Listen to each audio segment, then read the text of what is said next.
Good morning everyone. I hope all of you are fine.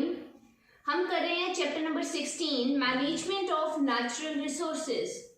तो इसी को आगे कंटिन्यू कर रहे हैं और हमारी एक नेचुरल रिसोर्स आती है वाटर। तो वाटर को हम कैसे मैनेज कर सकते हैं उसके बारे में आज के लेक्चर में हम डिस्कस करेंगे। तो हमारा टॉपिक है वाटर फॉर ऑल। तो वाटर जैसे कि सभी को पता है कि हर ऑर्गेनिज्म के लिए पानी बहुत ज़रूरी होता है, क्योंकि अगर पानी नहीं होगा तो हमारी बॉडी में जो भी सब्सटेंसेस की मूवमेंट होती है या ट्रांसफर होता है एक सेल से दूसरे में, वो नहीं हो पाएगा। Same with the other organism. अब अगर वाटर हमें नहीं मिल पाएगा तो क्या होगा, हम लोग मर भी सकते हैं। तो वाटर एक ऐसी हमारी नेचुरल रिसोर्स है जिसको मैनेज करना बहुत ही ज़रूरी है। तो वाटर अगर नहीं होगा तो कुछ भी डैमेज हमारी बॉडी को या फिर हम बोले किसी ऑर्गेनिज्म को बहुत नुकसान हो सकता है। तो ह्यूमन इंटरवेंशंस ही हैं जिनकी वजह से पानी जो है हमारा पॉल्यूटेड हो रहा है। जैसे इंडस्ट्रीज का वेस्ट हमारा पानी में जा रहा है, या फिर ह्यूमन बींग्स ही क्या कर रहे हैं, कूड़ा फेंक रहे हैं पानी के अंदर, तो पानी को वो गंदा कर रहे हैं। तो वाटर मैनेजमेंट में हम यही सब डिस्कस करेंगे, कैसे हम पानी को मैनेज करके रख सकते हैं। तो रेनफॉल की वजह से ही सभी को पता है कि इंडिया में जो वाटर की अगर हम पैटर्न की बात करें तो रेनफॉल के पैटर्न के ऊपर डिपेंड करता है कि पानी हमारा कितना अवेलेबल होगा। और रेनफॉल पैटर्न को तुम सभी को पता ही है कि मॉनसून में ही रेन होती है। तो मॉनसून की रेन के ऊपर ही पूरे साल हमारा पानी का मैनेजमेंट चलता है, या पानी कितना हमें मिलेगा उसी पे ये डिपेंड होता है। तो अब ये भी सभी को पता है कि इंडिया के हर रीजन में, हर स्टेट में इक्वल अगर हम बोले बारिश नहीं होती है, कई जगह कम होती है, कई जगह ज़्यादा होती है। तो वाटर को हमें स्टोर करके रखना पड़ता है ताकि हम पानी को फ्यूचर यूज़ के लिए अपना रख सकें। अदरवाइज पानी हमें अवेलेबल नहीं होगा और हमारी जो बेसिक नीड्स हैं वो भी पूरी नहीं हो पाएंगी। तो हमें पता है कि हमें पानी चाहिए अपनी क्रॉपिंग के लिए, वेजिटेशन के लिए। तो उसके लिए क्या किया जाता है, जो रेन का वाटरफॉल होता है वो रेन का पानी जो है उसको हम अंडरग्राउंड वाटर की फॉर्म में क्या कर लेते हैं, स्टोर कर लेते हैं। देन उसको क्रॉपिंग एंड वेजिटेशन के लिए प्रोवाइड किया जाता है। और प्रॉपर कैनाल सिस्टम या डैम्स बने हुए हैं जहाँ से हमारा पानी जो है डिफरेंट जगह पे भेजा जाता है, उसकी सप्लाई की जाती है ताकि पानी सभी को अवेलेबल हो सके। तो डिफरेंट एरियाज में डिफरेंट सिस्टम है जिसके थ्रू पानी को हार्वेस्ट किया जाता है। जैसे कि लार्ज प्रोजेक्ट्स, डैम या फिर कैनाल सिस्टम भी लगाए गए हैं जिसके थ्रू पानी डिफरेंट दूर तक, लॉन्ग डिस्टेंसेस तक भी हम उनको भेज सकें। ये मेगा प्रोजेक्ट्स तो हमने इरिगेशन मेथड के लिए यूज़ कर रहे हैं, लेकिन इनके बहुत सारे नुकसान भी कई बार हो जाते हैं जिनके बारे में हम आगे फर्दर पढ़ेंगे। तो सबसे पहले जो हम बात कर रहे हैं वो करेंगे हम डैम्स की बात। तो डैम क्या होते हैं और कैसे बनाए जाते हैं। तो लार्ज डैम्स जो होते हैं उनका पर्पस क्या होता है, डैम बनाने का पर्पस यही है कि हम एजुकेट अमाउंट में क्या कर सकें, अपना पानी स्टोर कर सकें। और अगर पानी हमारा स्टोर होगा तभी हमें फ्यूचर में अगर पानी किसी एरिया में नहीं भी आ रहा है किसी रीजन की वजह से, तो वहां से हम क्या कर सकते हैं, उसको सप्लाई कर सकते हैं। अब वाटर जो है डैम्स में अगर स्टोर करके रखा जाता है तो एक सिर्फ इसका यही पर्पस नहीं होता है, दूसरा रीजन वाटर स्टोरेज का ये भी होता है कि डैम्स के थ्रू इलेक्ट्रिसिटी भी प्रोड्यूस की जाती है। अब वो इलेक्ट्रिसिटी किसके लिए प्रोड्यूस की जा रही है, हम लोगों के लिए ही की जा रही है। कैनाल सिस्टम लगाए गए हैं जिससे क्या होता है, डैम का पानी लॉन्ग डिस्टेंस तक हम ट्रांसफर कर सकते हैं इन कैनाल्स के थ्रू। एग्जाम्पल के लिए इंदिरा गांधी कैनाल जो है वो राजस्थान में बनाया गया है, जिसकी वजह से पानी की प्रॉपर सप्लाई होने की वजह से वहां पर क्या हो रहा है, हमारी ग्रीनरी भी हमें देखने को मिल रही है। लेकिन कई बार क्या होता है, मिस मैनेजमेंट वाटर की हो जाती है जिसकी वजह से सभी को नुकसान होता है। और लार्जली जो है इस मिस मैनेजमेंट की वजह से कुछ लोग तो ऐसे होते हैं जो कि अपना फायदा देखकर उस वाटर को यूज कर लेते हैं, जितना उनको चाहिए अपने लिए तो प्रोवाइड करवा पाते हैं। लेकिन लोकल पीपल को कई बार क्या प्रॉब्लम फेस करनी पड़ सकती है अगर वाटर की मिस मैनेजमेंट होगी उनको।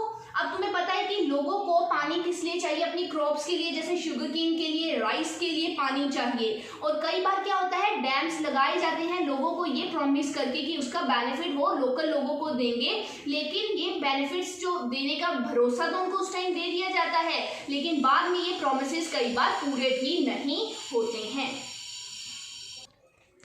डैम्स बनाने के चक्कर में कई बार क्या किया जाता है, जो लोकल पीपल वहाँ रह रहे होते हैं, उस एरिया में रह रहे होते हैं, उनको क्या किया जाता है, शिफ्ट कर दिया जाता है कि आप ये जगह छोड़कर कहीं और चले जाइए ताकि हमारा डैम के लिए जितना एरिया चाहिए वो हम कवर कर सकें। तो इससे लोगों को प्रॉब्लम्स भी फेस करने को मिलती है।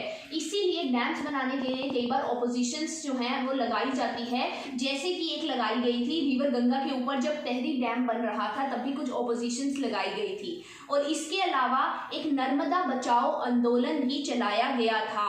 और ये कब चलाया गया था, जब रिवर नर्मदा के ऊपर सरदार सरोवर डैम जो है बनाया जा रहा था, क्योंकि ये बहुत एरिया जो है कवर करता है। और इससे क्या होता है, एक तो जब डैम बनेंगे तो ऐसे नहीं बनते हैं, फॉरेस्ट को काटना पड़ता है, जिससे क्या हो रही है, डिफोरेस्टेशन की प्रॉब्लम हो सकती है या हमारा पॉल्यूशन हो सकता है। और सेकेंड, जो एरिया के आसपास लोग रह रहे हैं उनको भी शिफ्ट होकर जाना पड़ता है, तो ये प्रॉब्लम्स जो है लोगों को फेस करनी पड़ती है।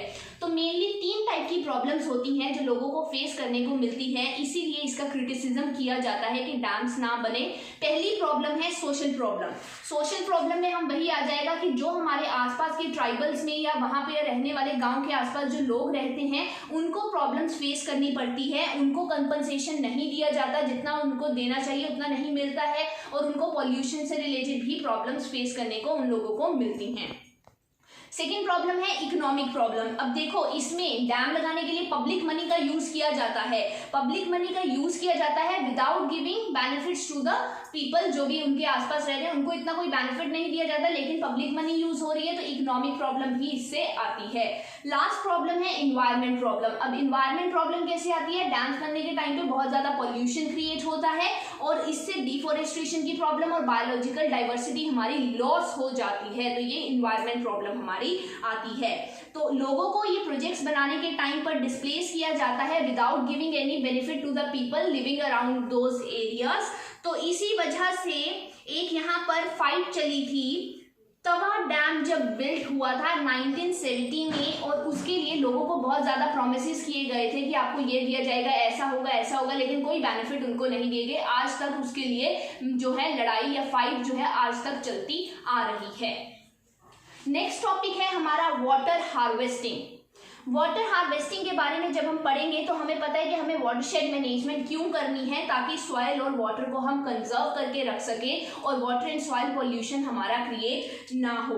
मेन एम तो हमारा यही है कि हम अपने रिसोर्सेज जो लैंड के ऊपर या वाटर के हैं उनको कंजर्व कर सकें, और जो हमारी प्राइमरी, ये तो प्राइमरी रिसोर्सेज हो गई हमारी land and water, secondary resources जैसे प्लांट और एनिमल को भी उसका बेनिफिट मिल सके, इसीलिए वाटर को मैनेज करके रखा जाता है। तो वाटरशेड मैनेजमेंट से हमारी ना ही केवल पानी की प्रोडक्शन इंक्रीज होगी, बल्कि हमारी वाटरशेड कम्युनिटी से हमारा क्या होगा, इनकम का सोर्स भी एक बन सकता है। इसीलिए जब डैम लगाए जाते हैं उस टाइम डैम बनाने का मकसद ही यही होता है कि हम क्या कर सके, जो फ्लड, कई बार अगर बहुत ज्यादा पानी बहने से फ्लड आ सकता है, तो उस प्रॉब्लम को कंट्रोल करने के लिए डैम्स जो हैं वो बिल्ड किए जाते हैं।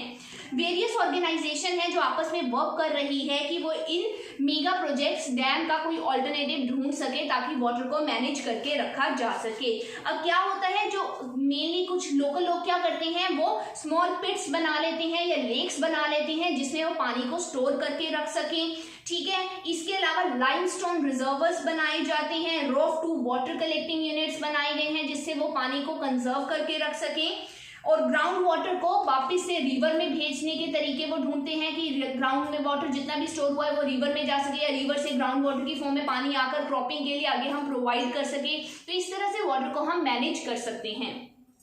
वाटर हार्वेस्टिंग जो ये कॉन्सेप्ट है ये ओल्ड इंडिया में भी अपनाया गया था। अब मैं डिफरेंट वाटर हार्वेस्टिंग बताऊंगी किस किस एरिया में कैसे कैसे सिस्टम है जिसके थ्रू हमें वाटर को हार्वेस्ट करते हैं। तो यहाँ से क्वेश्चन तुम्हारा बनता है वाटर हार्वेस्टिंग सिस्टम का, और 1 मार्क क्वेश्चन भी बन सकता है, 2 मार्क भी बन सकता है, तो इसको ध्यान से सुनना। तो खादीन नाम का एक सिस्टम है जो कि खादीन्स एंड नदीज इन राजस्थान, बंदराज एंड टाल्स इन महाराष्ट्र। तो तुमसे क्वेश्चन किस फॉर्म में पूछा जाता है कि name the water harvesting system in Maharashtra, तो तुम्हें पता होना चाहिए बंदराज एंड टॉल्स आ जाएगा। ठीक है, या फिर तुम्हें इस तरह से क्वेश्चन बोल देंगे कि बंदराज जो है कहाँ पे वाटर हार्वेस्टिंग सिस्टम है, तो तुम्हें पता होना चाहिए ये महाराष्ट्र में होता है। इसी तरह बुंदीज है मध्य प्रदेश में और यूपी में, अहार्स एंड पाइन्स है बिहार में, कुल्स हैं हिमाचल हिमाचल प्रदेश में, पोन्स है कांदी में, जम्मू रीजन में, ठीक है, एरीज इन तमिलनाडु, सूरनागम्स इन केरला, कट्टास इन कर्नाटक। तो ये कुछ पुराने एंशियंट वाटर हार्वेस्टिंग सिस्टम हैं जो आज के टाइम पर भी वर्क कर रहे हैं। तो वाटर हार्वेस्टिंग टेक्निक जो है लोकल, स्पेसिफिकली लोकल होती है कि आसपास के जो रहने वाले एरियाज के लोग हैं उनको बेनिफिट इसका मिल सके।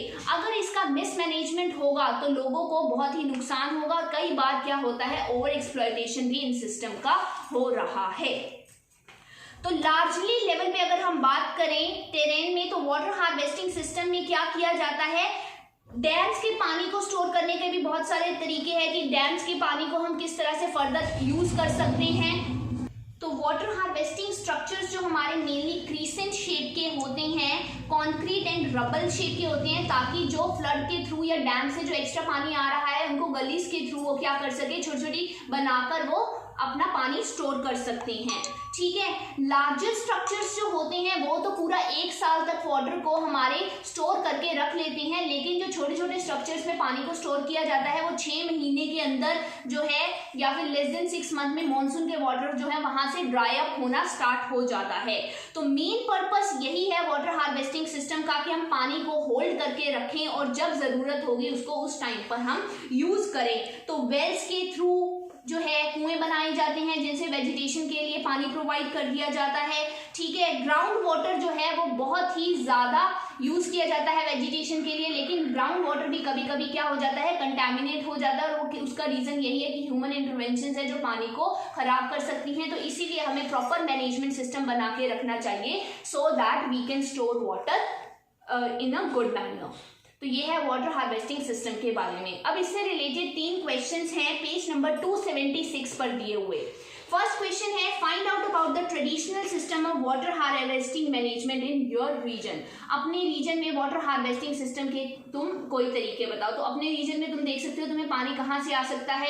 मेनली अगर हम बात करें तो ग्राउंड वाटर जो है हमें प्रोवाइड किया जाता है वेजिटेशन के लिए। ठीक है, तो ये हम बता सकते हैं, या डिफरेंट रीजन्स में जैसे मैंने पढ़ाया कि किन में कहाँ पर कौन सा पानी है। जैसे राजस्थान में हमने बात की, महाराष्ट्र में बात की, तो लोकल सिस्टम तुम वहां पर मेंशन कर सकते हो, या फिर लेक्स का वाटर हम यूज कर सकते हैं। सेकेंड क्वेश्चन है, compare the above system with the probable system in हिली माउंटेन एरियाज और प्लेन और प्लेट्यू रीजन। हिली माउंटेन एरियाज में क्या वाटर सिस्टम होता है और हमारा प्लेन एरियाज में क्या है। हिली एरियाज जैसे हम हिमाचल प्रदेश की बात कर सकते हैं, उसमें कूल्स बनाए जाते हैं, या फिर क्या कर सकते हैं हम रेन वाटर को स्टोर करके उनको स्ट्रीम्स के थ्रू डिफरेंट एरियाज में भेज सकते हैं, ताकि वो उनका प्रॉपर जो है स्ट्रीम्स या चैनलाइज कर देते हैं जब हम उनको पानी को, तो वो प्रॉपर जब जहां जहां जरूरत होती है वहां उनको भेजा जा सकता है। और प्लेन एरियाज में तो तुम्हें पता ही है, रिवर्स हो सकती हैं, पोन्ड्स हो सकते हैं, हमारे लेक हो सकते हैं। लास्ट क्वेश्चन है, find out the source of water in your region locality. Is water from this source available to all people living in that area. अपनी लोकेलिटी में तुम्हें बताना है कि पानी कहाँ से आ रहा है। तो ग्राउंड वाटर होता है या लेक्स या रिवर का पानी हमारे पास सप्लाई होता है। तो क्या ये सभी को अवेलेबल होता है? देखो, जो तो मेट्रोपॉलिटन सिटीज में रह रहे हैं उनको तो पानी प्रॉपर्ली अवेलेबल होता है, लेकिन जो छोटे छोटे गाँव में रहते हैं कई बार उनको पानी से रिलेटेड वाटर जो है फेस करने को मिल सकती है, क्योंकि कई बार कुओं में पानी नहीं होता, ये ग्राउंड वाटर प्रॉपर्ली सप्लाई नहीं हो पाता।